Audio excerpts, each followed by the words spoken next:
वतीनं आयोजित केलेल्या आजच्या या कार्यक्रमाचे अध्यक्ष आदरणीय देशमुख साहेब, दिवाणी वरिष्ठ स्तर पिंपळकर मॅडम, दिवाणी न्यायालय कनिष्ठ स्तर आदरणीय अंबेकर साहेब, आदरणीय किशोर मुंडे साहेब, सरकारी वकील आदरणीय वरपे साहेब, शिलेदार साहेब, घुगे साहेब, अभिवक्ता संघाचे अध्यक्ष ॲडव्होकेट GT जाधव साहेब, आज काही कामास्तव इथं उपस्थित नाही आहेत, पण त्यांचा नामोल्लेख करणं मला महत्त्वाचं वाटतं. या संघाचे उपाध्यक्ष आणि आम्हाला सतत लोकशाहीचा चौथा खांब म्हणून पत्रकारितेच्या माध्यमातून मला माझ्या महाविद्यालयाला सतत प्रकाश झोतात आणणारे ॲडव्होकेट संदीपजी कामशेट्टे सर, या अभिवक्ता संघाचे सचिव ज्यांनी आत्ताच प्रास्ताविक केलं, सूत्रसंचलन करत आहेत असे ॲडव्होकेट गोविंद डुमने सर, विक्की मुद्देवाडजी, या कार्यक्रमासाठी इथं बसलेल्यांच्यापैकी इमडे साहेबांपासून ते वरिष्ठ वकील गायकवाड साहेबांपर्यंत भद्रेजी असतील किंवा लोकशाहीचा चौथा खांब म्हणून प्रजावाणीच्या माध्यमातून आम्हाला नेहमी प्रसिद्धी देणारे ॲडव्होकेट आशिष कुलकर्णीजी असतील, बरीचशी मंडळी या ठिकाणी माझ्या परिचयाची आहे, कारण गेल्या 32 वर्षापासून इथे मी अधिव्याख्याता म्हणून काम करतोय, त्यामुळं आपल्या सगळ्यांचा नामोल्लेख करता नाही आला तर आपण मला क्षमा करावी अशा प्रकारची सुरुवातीलाच आपल्या सगळ्यांच्याकडनं अपेक्षा व्यक्त करतो. बंधू भगिनींनो, आपल्याला माहिती आहे की नाही मला माहिती नाही, मंचावरच्या मान्यवरांना किंवा काही जणांना माहिती असेल, सायमन कमिशन परत जा अशा प्रकारची घोषणा या देशाच्या स्वातंत्र्य लढ्यामध्ये ज्यांनी केली, लॉर्ड कर्जन यांनी 1905ला बंगालची फाळणी केली होती, ती फाळणी रद्द झाली पाहिजे यासाठी सतत उठाव करून ही फाळणी 1911ला रद्द करण्यासाठी ज्यांनी अतोनात प्रयत्न केले, असे एक ज्येष्ठ विधिज्ञ, त्यांचा आज जन्मदिवस आहे 28 जानेवारी हा, आणि त्यांचं नाव आहे लाला लजपत राय. आणि म्हणून पहिल्यांदाच मी लाला लजपत राय हे वकील आणि आज आपल्या न्याय मंदिरामध्ये कार्यक्रम होत असल्यामुळे त्यांचा नामोल्लेख न करता कार्यक्रमाला प्रारंभ करणं संयुक्तिक ठरणार नाही, म्हणून मी लाला लजपत राय यांच्या प्रतिमेला आणि विचारांना सुरुवातीलाच मनपूर्वक अभिवादन करतो. आणि मला जो दिला गेलेला विषय आहे, खरं तर उच्च न्यायालय आणि महाराष्ट्र शासनाच्या वतीनं आपल्याला सगळ्यांना माहिती आहे की 14 जानेवारीपासून मराठी भाषा संवर्धन पंधरवडा संपन्न केला जातोय, आणि त्याचाच भाग म्हणून आज आपल्या या न्याय मंदिरामध्ये न्यायालयामध्ये हा कार्यक्रम संपन्न होतोय. आणि या कार्यक्रमाच्या निमित्तानं मला मराठी भाषेच्या संबंधानं थोडक्यात काही विचार आपल्यासमोर व्यक्त करायचे आहेत. आताच ॲडव्होकेट डुमने सरांनी सांगितलं की संत ज्ञानेश्वर माऊलींनी त्यांनी बोलताना थोडासा 16वं शतक असं म्हटलं, ते 13व्या शतकातले आहे, कारण ज्ञानेश्वरी ही शके 1212 उत्तरे तय टीका केली ज्ञानेश्वरे सच्चिदानंद बाबा आदरे लेखकू झाला, असं ज्ञानेश्वरीच्या संबंधानं म्हटलं जातं. संत ज्ञानेश्वरी 13व्या शतकात होऊन गेले, आणि 13व्या शतकामध्ये त्यांनी, तुम्हाला माहिती आहे की ब्रह्मविद्येचा सुकाळू करी अशा पद्धतीचा उल्लेख मराठी भाषेच्या आणि ज्ञानेश्वरीच्या संबंधाने केला होता, ज्याचा उल्लेख आता ॲडव्होकेट डुमने सरांनी केला की माझा मराठाची बोलू कौतुके परी अमृतातेही पैजा जिंके ऐसी अक्षरे रसिके मिळवीन, असं म्हणत माय मराठीचा गौरव त्यांनी 13व्या शतकामध्ये केलेला आपल्याला दिसून येतो. तुम्हाला माहिती आहे की या देशामध्ये लालबहादूर शास्त्री नावाचे पंतप्रधान होऊन गेले, आणि त्यांनी एक मंत्र दिला होता आपल्या देशवासियांच्यासाठी, कोणता? जय जवान जय किसान. आणि या मंत्रामध्ये जय विज्ञान नावाचा एक आणखीन मंत्र जोडला. कोणा जोडला? अटल बिहारी वाजपेयींनी. लाल बहादूर शास्त्रींनी सांगितलं जय जवान जय किसान, आणि पुढे अटल बिहारी वाजपेयींनी पोखरणच्या, तुम्हाला माहिती आहे की त्या अणुचाचणीच्या वेळेला एक नवीन संदेश दिला भारतीयांना, जय जवान जय किसान जय विज्ञान. तसंच आमच्या देशामध्ये कित्येक हजार वर्षापूर्वी प्रभू रामचंद्रांनी आम्हाला एक मंत्र दिला होता. कोणता दिला होता? जननी जन्मभूमिश्च स्वर्गादपि गरीयसी.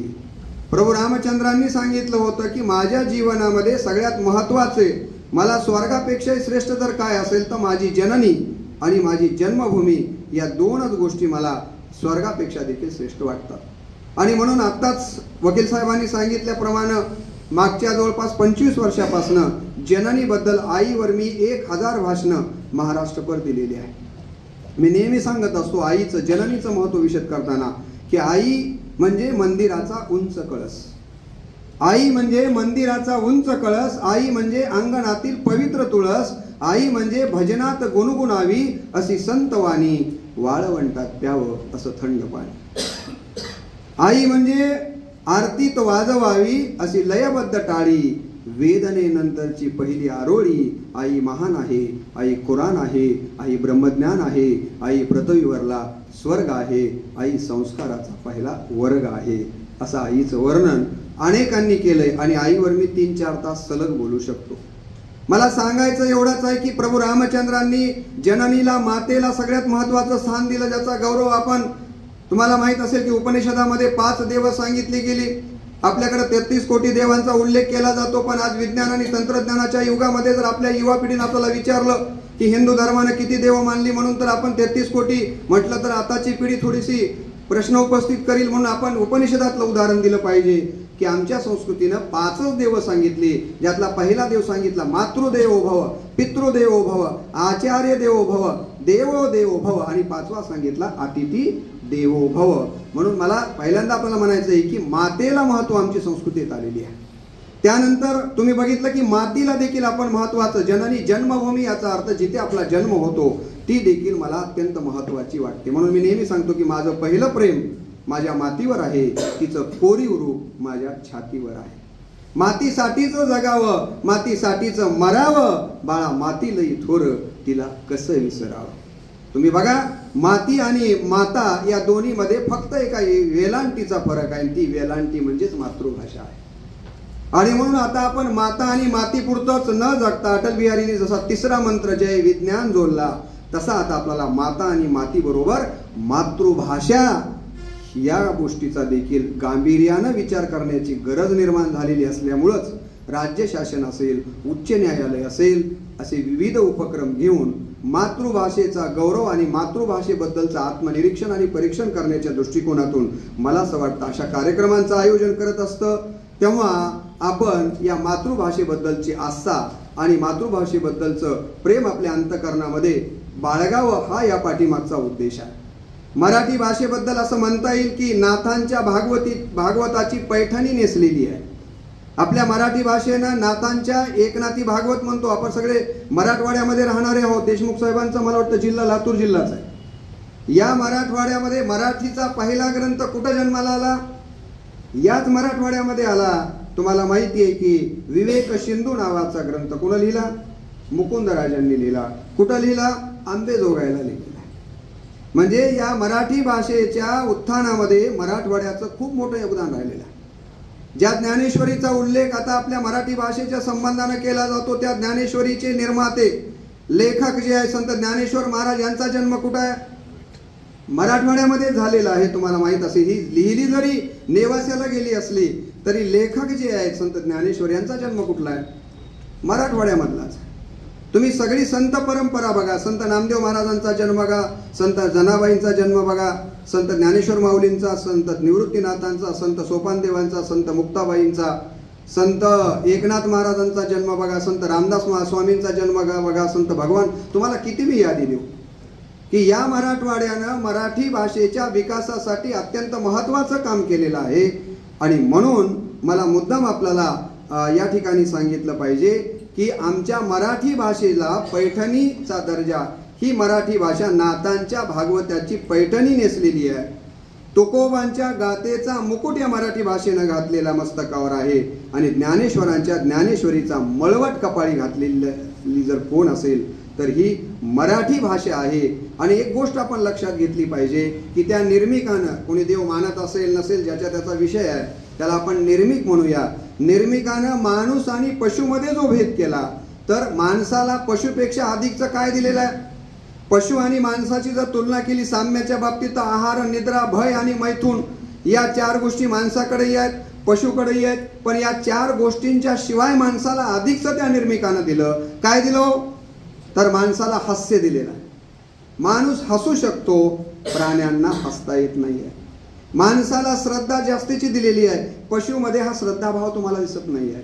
आणि सगळ्यात महत्वाचं माणसाला जर काय देण दिली असेल तर ती बुद्धिमत्ता, आणि त्याच्यातनं त्यानं भाषेची देण माणसाला महत्वाची दिलेली आहे. आजही आपण आपल्या भावना व्यक्त करतो, विचारांचं आदान प्रदान करतो. त्याचं कारण जर काय असेल तर मला असं वाटतं की आपल्याला मिळालेली भाषेची देणगी, आणि ती भाषा आपण टिकून ठेवण्याचा निश्चितपणे प्रयत्न केला पाहिजे असं मला वाटतं. खरं तर अलीकडे आपण बोली भाषेमध्ये बोलणाऱ्या माणसाला गावंढळ समजतो, परंतु बोली भाषेमध्ये जो लहेजा आहे, आवतनं, आपण खेड्यामध्ये म्हटलं जायचं की आज आवतन आहे बघा आमचं तुम्हाला. आवतन या शब्दामध्ये जो गोडवा आहे तो निमंत्रण आमंत्रण या शब्दामध्ये नाही आहे. पण बऱ्याच वेळेला आपण खेड्यातल्या माणसाला बोलताना सुद्धा जरा काय त्याला म्हणू, उच्च स्तरावरची भाषा वापरण्याचा प्रयत्न करतो. मी हिंदीचा प्राध्यापक आहे देशमुख साहेब, आणि हिंदीमध्ये एक विनोद आलेला आहे, आणि तो विनोद सांगण्याचा मला मोह होतोय की एका माणसाच्या सायकलच्या पुढच्या चाकातली हवा गेली. आता हवा भरणाऱ्याच्याकडे तो सायकल घेऊन गेल्याच्या नंतर त्यानं त्या हवा भरणाऱ्याला समजेल अशा भाषेमध्ये बोलायला पाहिजे की नाही. पण तो हवा भरायला गेलेला माणूस त्या हवा भरणाऱ्याला म्हणत होता, मेरी द्विचक्र वाहिनी के अग्रचक्र में हवा की मात्रा कम हो गई है, आप अपने हवा ठूसक यंत्र के द्वारा उसमें थोड़ी सी हवा प्रवाहित कर दो. हे सगळं बोलणं ऐकलं आणि हवा भरणारा म्हणला आता इथं थांबण्यात काही मतलब नाही, आणि हवा भरणारा तिथून पळून गेला. मी असे विनोद बरंच सांगत असतो की मी अहमदपूर तालुक्यातला एक पालक गुरुजींना भेटायला शाळेमध्ये गेला. 10वीला मुलगा नापास झाला होता, आणि म्हणून मुलाला त्यानं विचारलं होतं की बाळा निकाल लागलाय 10वीचा, पास झालास का नापास झालास? पोरग काही सांगत नव्हतं. पालकाला वाटलं की आपण गुरुजींना भेटावं. खेड्यातला पालक बंडी, लहान पूर्वी बंडी तुम्हाला माहिती आहे की खांद्यावर टाकून तो आलाय. दरवाजा काढला, काचाचा दरवाजा होता गुरुजीचा, तो दरवाजा काढला आणि खेड्यातला माणूस येता येताच गुरुजींना म्हणाला, साहेब मी येऊ का मधी? आता त्या म्हणण्यात एक गोडवा होता बोली भाषेतला. साहेब मी येऊ का मधी म्हणल्यानंतर काय म्हणायला पाहिजे होतं गुरुजींनी? या ना, काहीतरी त्याला समजेल अशा भाषेमध्ये. पण गुरुजी एवढे स्टँडर्ड भाषेच्या मागे लागलेले होते की आगतम, स्वागतम, असं नसतं. काय म्हणालाय म्हणलं असलं नसतं, त्याला काहीच कळाय मार्ग. कसा तरी तो बसला आणि गुरुजींना म्हणाला, साहेब सर, गुरुजी माझा मुलगा तुमच्या वर्गामध्ये 10वीला होता, शाळेमध्ये नापास झाला. कस काय माझा मुलगा नापास झाला? आता गुरुजींनी समजेल अशा भाषेमध्ये त्याला सांगायला पाहिजे ना. गुरुजी म्हणाले, चित्त चांचल्य, मनोमालिन्य, अवधानाचे विचलन इत्यादी दुराग्रहांच्या मुळे तुमचे चिरंजीव अनुत्तीर्ण झाले. हे बोलणं ऐकलं, ताडकन खुर्चीतून ते पालक उठलं, दणकन दरवाजा ढकलला, जे पळत पळत घरी आलं, पोराला गळपाटून मिठी मारली, म्हणला बाळा बरं झालं माय नापास झाला. अरे लेकरा म्हणले त्या शाळेतलं बोललेलं त्या हेड मास्टरचं बापाला काही कळणार माय, त्या शाळेत वर्षभर कसा राहिला असेल. मला सांगायचा उद्देश एवढाच आहे की आपल्या बोली भाषेमध्ये देखील एक वेगळा गोडवा आहे, आणि म्हणून आपण आपल्या भाषेमध्ये मराठी भाषेतल्या बोली वेगवेगळ्या, मराठवाडी भाषा. देशमुख साहेब, मी जेव्हा इथं पहिल्यांदा मुख्यला आलो होतो, पहिल्यांदा मी आश्चर्यचकित झालो. 2 पुरुष एकमेकाला बोलताना काय म्हणत होते संदीपजी? कवाल्या. मी तर आश्चर्यचकित झालो, म्हणजे दोघं तर बोलायले पुरुष आहेत आणि काय म्हणतात कवाल्या. गेल्या नाही का? पण आता मी सुद्धा गावाकडे गेल्यानंतर म्हणतो कवा आल्या. काही आपल्याला त्याच्यात वाटत नाही, कारण ते इतकं रूढ झालेला असतो एखादा शब्द. परंतु त्या बोलण्यामध्ये आल्या गेल्यामध्ये जी मातृभक्ती वात्सल्य आहे ते आलो गेल्यामध्ये नाही आहे. उदगीरकडे गेल्यानंतर जरा वेगळीच भाषा, म्हणून मी म्हणतो 4 कोस पर बदले पाणी, 8 कोस पर वाणी, अशी ही भाषा बदलत जाते. परंतु भाषेतली बोली भाषा असेल, भाषेचं पहिलं रूप बोली आहे, त्यानंतर भाषा आहे, त्यानंतर संपर्क भाषा, राजभाषा, राष्ट्रभाषा आणि मातृभाषा, अशा भाषेचे वेगवेगळे प्रकार. आता मी साहित्याचा विद्यार्थी असल्यामुळं मला बरंचसं काही भाषेच्या संबंधानं बोलता येईल, परंतु वेळेचं बंधन असल्यामुळं मी जास्तीचं काही आपल्याशी बोलणार नाही आहे. मला एवढंच सांगायचं आहे की प्रत्येकाने आजच म्हणून नाही तर आयुष्यभर आपल्या भाषेबद्दलचा अभिमान बाळगला पाहिजे. आपली स्वभाषा म्हणजे आपल्या घराप्रमाणे आहे. आपलं घर झोपडीचं असेल तर आपल्याकडे बघण्याचा दृष्टिकोन कसा आहे, त्याच झोपडीला आपण पुन्हा पुन्हा विकसित करण्याचं काम करतो. तशी आपली बोली भाषा जरी झोपडीप्रमाणे सुरुवातीला स्वभाषा असली तरी तिला आपण भविष्यामध्ये जास्तीत जास्त कशा पद्धतीनं सजवता येईल, तिला कशा पद्धतीनं जास्तीत जास्त आपल्याला विकसित करता येईल, यासाठी मला असं वाटतं की भाषेकडं आपण थोडंसं गांभीर्यानं बघितलं पाहिजे आणि आपली भाषा संपणार नाही यासाठी निश्चितपणे प्रयत्न केला पाहिजे. हेही मला या निमित्तानं आपल्याला सांगायचं आहे. खरं तर माता आणि मातृभूमीचे जसे आपल्यावर उपकार आहेत तसेच मातृभाषेचे देखील आपल्यावर अगणित अशा प्रकारचे उपकार आहेत. कारण अंगाई गीत असेल किंवा आपण पहिल्यांदा बोलायला शिकतो ते कुठल्या भाषेमध्ये शिकतो? आपल्या मातृभाषेमध्येच पहिल्यांदा बोलायला शिकतो आपण. आपला विचार विनिमय, आपल्यावर जे संस्कार केले जातात ते कुठल्या भाषेतनं केले जातात? आपल्या मातृभाषेतनंच केले जातात. आणि मराठी भाषेबद्दल तर सगळ्या संतांनी, संत ज्ञानेश्वर माऊलीने अमृता तेही पैजा जिंके असा उल्लेख ज्या मराठी भाषेचा केलेला आहे, त्या मराठी भाषेबद्दलचं ऋण, कृतज्ञता भाव आपण सतत आपल्या अंतःकरणामध्ये ठेवावा. आणि म्हणून माधव जुलियन म्हणाले, हिचे पुत्र आम्ही, हिचे पांग फेडू. आपण सतत म्हटलं पाहिजे, हिचे पुत्र आम्ही, हिचे पांग फेडू, हिला बैसवू वैभवाच्या शिरी. या भाषेला वैभवाच्या शिरी आपल्याला कसं बसवता येईल यासाठी आपण प्रयत्न करणं मला असं वाटतं अत्यंत महत्त्वाचं आहे. मागच्या 300 वर्षापूर्वी या जगामध्ये 6000 भाषा बोलल्या जात होत्या. परंतु या 300 वर्षामध्ये कित्येक भाषा तुम्हाला माहीत असतील की आता या विज्ञान आणि तंत्रज्ञानाच्या युगामध्ये सतत लोप पालत चाललेले आपल्याला दिसून येतात. 20 लाखापेक्षा जास्त भाषा बोलणाऱ्यांची जर संख्या काढली तर आज जगामध्ये फक्त 350 भाषा अशा आहेत की ज्याचे या ठिकाणी बोलणाऱ्यांची संख्या 20 लाखापेक्षा जास्त आहे. आपल्या मराठी भाषेचं जर बघितलं तर मराठी भाषेला स्वतंत्र लिपी आहे देवनागरी नावाची. आपल्या भाषेचा इतिहास जर बघितला तर 1200 वर्षापेक्षा अधिकचा इतिहास आपल्या मराठी भाषेला आहे. आणि आपल्या सगळ्यांना अभिमान वाटावा इथं मंचावर बसणारे आणि आपल्या सगळ्यांना असा एक क्षण 3 ऑक्टोबर 2024 रोजी घडलेला आहे. काय माहिती झालं 3 ऑक्टोबरला? करेक्ट. सरांनी सांगितलं की 3 ऑक्टोबर 2024ला अभिजात मराठी भाषेचा दर्जा आपल्या भाषेला देण्यात आलेला आहे. आता हा अभिजात मराठी भाषा म्हणजे कसली भाषा, हा दर्जा कशामुळे मिळतो, हा दर्जा मिळाल्यानं भाषेचा काय विकास होणार आहे याबद्दलचा रामकृष्ण बदने माझ्या यूट्यूब चॅनलवरती एक सविस्तर व्हिडिओ मी अपलोड केलेला आहे.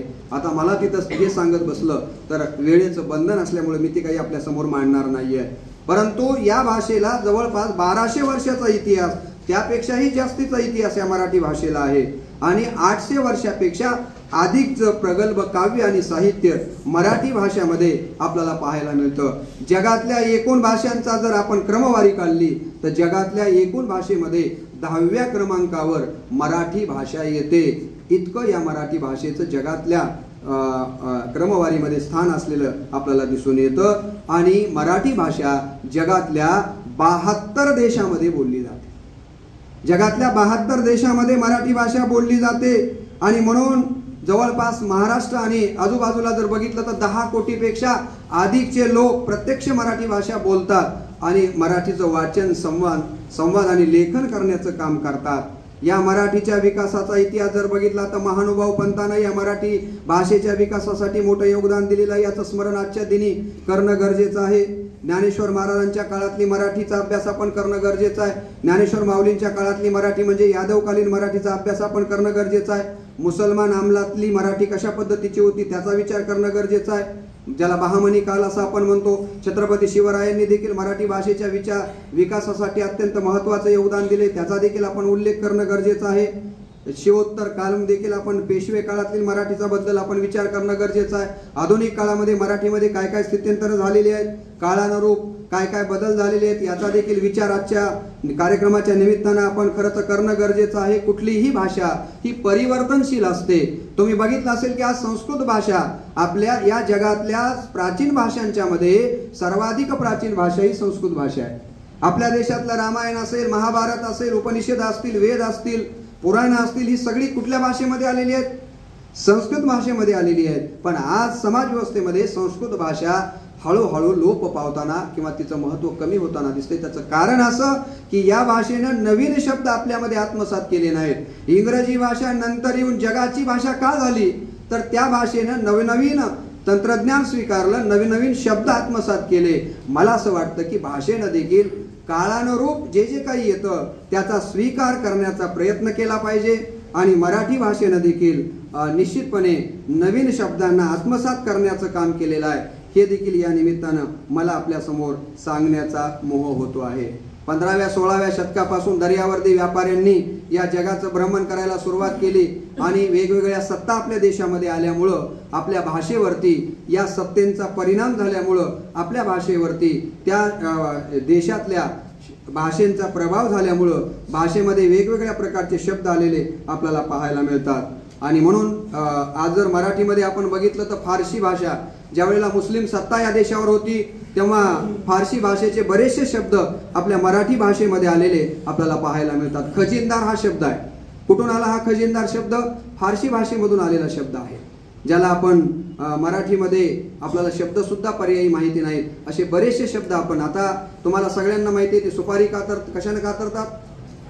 आडकित्ता हा शब्द कुठून आलेला आहे? आपल्याला लागत असलेला जो कर्नाटकची कन्नड भाषा आहे, या कन्नड भाषेतून मराठी भाषेनं अडकित्ता हा शब्द स्वीकारलेला आहे. मराठी भाषेला नवनवीन शब्द देण्यामध्ये महत्वाचं योगदान देशमुख साहेब जर कुणाचं असेल तर ते विदा स्वातंत्र्यवीर सावरकरांचं.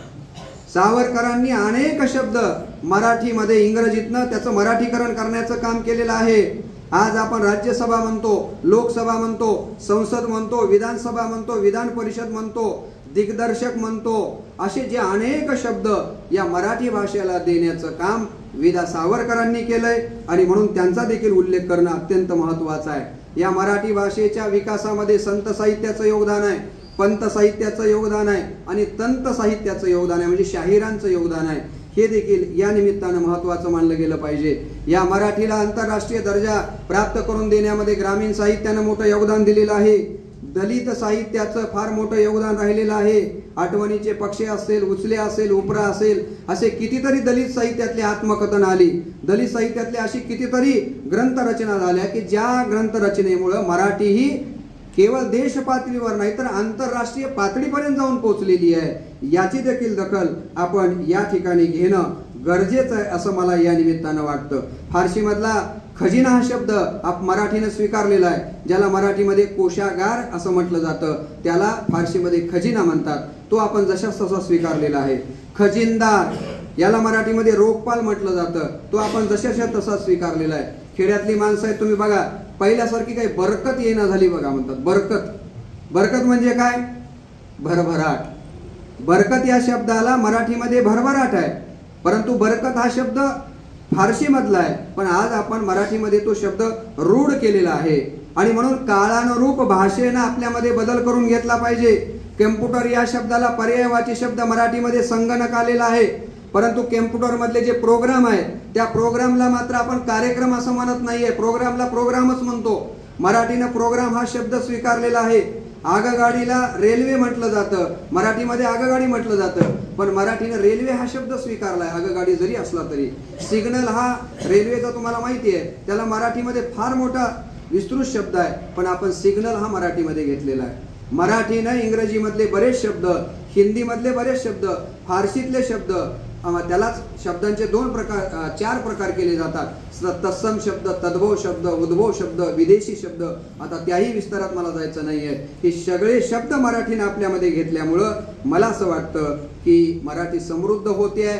फक्त आता आपल्याला काय करावं लागेल तर आपण काही गोष्टीचं पथ्य पाळण्यासाठीचा विचार या निमित्तानं केला पाहिजे. सुशिक्षित लोकांनी जास्तीत जास्त मराठी भाषा समृद्ध होण्यासाठी मराठीतून संवाद करण्याचा आज विचार केला पाहिजे. बरीच माणसं शहरामध्ये गेल्याच्या नंतर इंग्रजी आणि हिंदीमधून बोलण्याचा प्रयत्न करतात. मराठीमधूनच छापलेले फॉर्म असले तरी आपण तो इंग्रजीतून भरण्याचा काम करतो. बँकेमधले फॉर्म देखील आपण मराठीमधून भरत नाहीये. न्यायालयामध्ये असिलाची भाषा आणि वकिलांची आणि न्यायाधीशांची भाषा देखील तीच एकच जर असेल तर त्या असिलाला देखील काय चर्चा होती आहे न्यायाधीश साहेबांची आणि वकील साहेबांची हे जर कळालं तर आपल्याबद्दल काय चर्चा चालली हे लक्षात येईल ना. त्यामुळे आता न्यायालयामध्ये देखील मराठी भाषा आली पाहिजे, कोर्ट कचेऱ्यांच्या मध्ये, बँकांच्या मध्ये, यासाठी महाराष्ट्र शासनाकडनं मोठ्या प्रमाणावर कार्य केलं जात आहे. त्यासाठी आपण सगळ्यांनी प्रामाणिक प्रयत्न आज जसं या न्यायालय करतंय तसं सगळ्यांनी करणं गरजेचं आहे, असं या निमित्तानं मला म्हणायचंय.